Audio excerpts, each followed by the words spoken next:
Hello दोस्तों, नमस्कार। आज हम आए हैं उत्तर प्रदेश के बस्ती जिले के हर्रिया तहसील में एक बौद्ध विहार है, जहां हम घूमने आए हैं और इस बुद्ध विहार के बारे में कुछ बताएंगे आपको। तो ये है उसका प्रवेश द्वार, यहाँ से हम एंट्री लेंगे। तो ये है इसका गेट, बहुत सुंदर है, मजबूत भी है। देखिए यहाँ एक आवश्यक सूचना लिखा है कि ये बुद्ध विहार खुलने का जो समय है प्रातः 7 बजे है, और जो बंद होने का समय है सूर्यास्त के बाद ही बंद हो जाता है। तो चलिए चलते हैं, ये गेट है, गेट को खोलते हुए हम लोग अंदर आते हैं। चलिए, अब अभी जब हम अंदर आते हैं तो गेट के जस्ट बगल में हमें एक मूर्ति मिलती है, और ये मूर्ति है इस बुद्ध विहार के संस्थापक और संचालक जो रह चुके हैं, बी आर तिरसठ जी। इन्होंने इस बुद्ध विहार का स्थापना किया और काफ़ी दिन तक इसके संचालक भी रहे और सही ढंग से ये चलाए भी। जिनका जन्म 28/11/1948 को हुआ था और 16/6/2022 में ये एक्सपायर कर गए, इनका निर्माण हो गया। इन्होंने समाज के लिए जो अपनी योगदान देनी थी दिए, और इनको रत्नाकर बंधु तिरसठ की उपाधि से इनको नवाजा गया। इनको रत्नाकर बंधु भी कहा गया। ये रहा मंदिर का पूरा परिसर। इधर है कई सारे रूम बने हुए हैं जहाँ पे लोग आते हैं, बैठते हैं, और इसके दाहिने साइड भी रूम बने हुए हैं कई सारे। और ये सामने है हमारा बुद्ध विहार का मेन मंदिर, और यहाँ से हम चलते हैं भगवान बुद्ध के चरणों में। ये देखिए कितना अच्छा सा लाइटिंग का बोर्ड लगा हुआ है।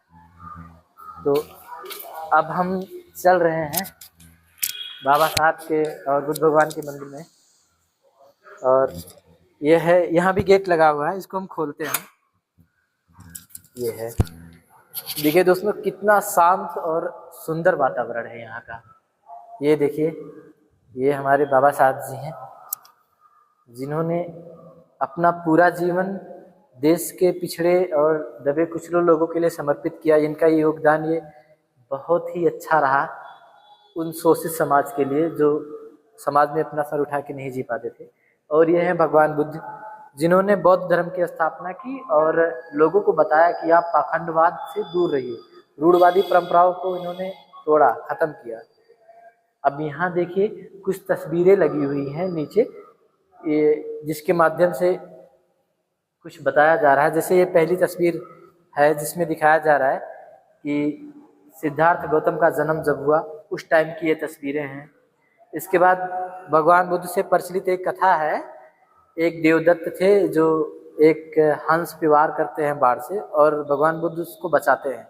ये उस टाइम का सीनरी लगा हुआ है। और फिर ये है जब भगवान बुद्ध अपनी शादी करते हैं अपनी पत्नी से, ये उस टाइम का है। फिर इसके बाद जब वो यहीं से शुरू होता है उनकी मेन जीवन की कहानी, जब उनके अंदर परिवर्तन आता है कि मुझे जो है जानना है कि ये दुख का कारण क्या है। जब ये देखते हैं एक दुर्बल व्यक्ति को, यहीं से इनके दिल में परिवर्तन हो जाता है और ये परिवर्तित हो गए। ये वो सीन है जब एक आदमी के शव को देखते हैं और पूछते हैं कि ये क्या हो रहा है, तो बताता है उनका सारथी कि वो एक्सपायर हो गया है, उसको लोग दाह संस्कार के लिए लेके जा रहे हैं। फिर यूहीं से इनका दिमाग कन्वर्ट होता है और एक दिन वो रात आती है जिस रात में वो अपने घर को त्याग देते हैं, अपने पत्नी अपने बच्चों को छोड़ करके चले जाते हैं। ये दूसरी है फोटो जहाँ पर उनको बौद्धस्तत्व की प्राप्ति होती है, जहाँ पे उन्हें ज्ञान प्राप्त होता है बौद्ध का। इसके बाद यहाँ पे वो है सुजाता, सुजाता जिनको समाज ने उस समय ठुकराया था, उनको एक वेश्या की वृत्ति करके उनको ठुकरा दी थी, उनको गौतम बुद्ध यहाँ अपनाते हैं और सुजाता के हाथ से बनी हुई खीर खाते हैं। इसके बाद गौतम बुद्ध के वो 5 शिष्य हैं जिनको इन्होंने सबसे पहली बार उपदेश दिया था, ये उनके 5 शिष्य हैं। इसके बाद ये वो सीन है जहाँ पर अंगुली माल लोगों की उंगली काट काट कर पहनता था भगवान बुद्ध ने, उसके जीवन में भी परिवर्तन ला दिया। एक ये तस्वीर गिरी हुई है, इसको हम लोग उठाते हैं, देखते हैं इसमें क्या है। हाँ, ये वो सीन है जब भगवान बुद्ध अपने पुत्र को राहुल को बौद्ध दीक्षा देते हैं, धम्म दीक्षा देते हैं, तब की ये सीन है। और ये दूसरी सीन है जहाँ पे चुंद उनको भोजन कराता है, ये उस जगह की सीन है। आगे ये है कृषा गौतमी का पुत्र का शोक जो है, इसमें ये भगवान बुद्ध से कहती है कि मेरा पुत्र एक्सपायर हो गया है, मर चुका है, इसको जिंदा कीजिए। उस शोक के बारे में अच्छी कहानी प्रचलित है। कहानी बड़ी है, उस पर हम चर्चा नहीं करेंगे, बस सारांश पे ही बात करेंगे। ये हैं पटाचारा जी जो दीक्षा लेती हैं भगवान बुद्ध से, और इसके बाद ये भगवान बुद्ध ने विश्व विजय का एक यात्रा चलाया था, जिसमें वो जो है सारे समस्त संसार को अपने ज्ञान रूपी चीज़ों से प्रकाशित करना चाहते थे। इसके बाद वो अंत समय आया जिस दिन ये महामानव इस धरती को छोड़कर चले गए थे, जिनको महापरिनिर्वाण के नाम से हम लोग जानते हैं। ये वो सीन लगी हुई है।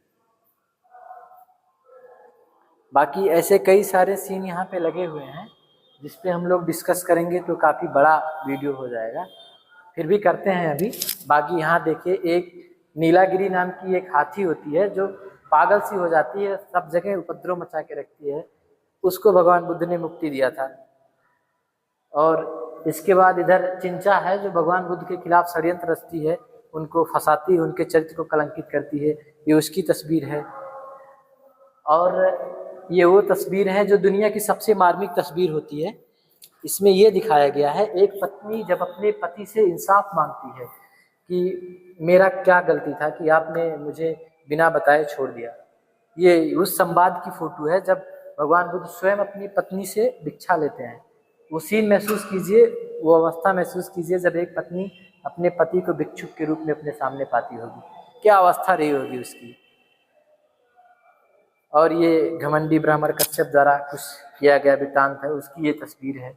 ऐसे बहुत सारी चीज़ हैं और ये बहुत ही भव्य और अच्छा और शांत वातावरण का ये बौद्ध स्थल है, जहाँ पे लोग आते हैं, इनके अनुयायी इनको बहुत फॉलो करते हैं, इनको चाहने वाले यहाँ आते हैं, काफ़ी टाइम तक अपना समय व्यतीत करते हैं। भगवान बुद्ध ने यहाँ पे अपना जो भी किया है, उनके जीवन की त्यागें इस फोटो और इस सीनरी के माध्यम से यहाँ लोगों को बताया गया है। और यहाँ के जो संचालक महोदय हैं, उन्होंने हमें निर्देश दिया है कि अब वीडियो बनाना बंद कर दीजिए, क्योंकि आप 7-8 मिनट बना चुके हैं, क्योंकि यहाँ का कुछ क्राइटेरिया है। तो हम चलते हैं, अब वीडियो नहीं बनाएंगे, लेकिन अब यहाँ तक आ गए हैं तो एक डोनेशन रखा हुआ, दान बॉक्स रखा हुआ है, तो हम लोग इसमें कुछ डोनेट करते हैं। और डोनेशन में चलिए थोड़ी सी मुद्रा इसमें डाल देते हैं। ये थोड़ा सा इस मंदिर के विकास के लिए या जहाँ भी इसका उपयोग किया जाता हो उसके लिए हमने थोड़ा सा डोनेट किया है।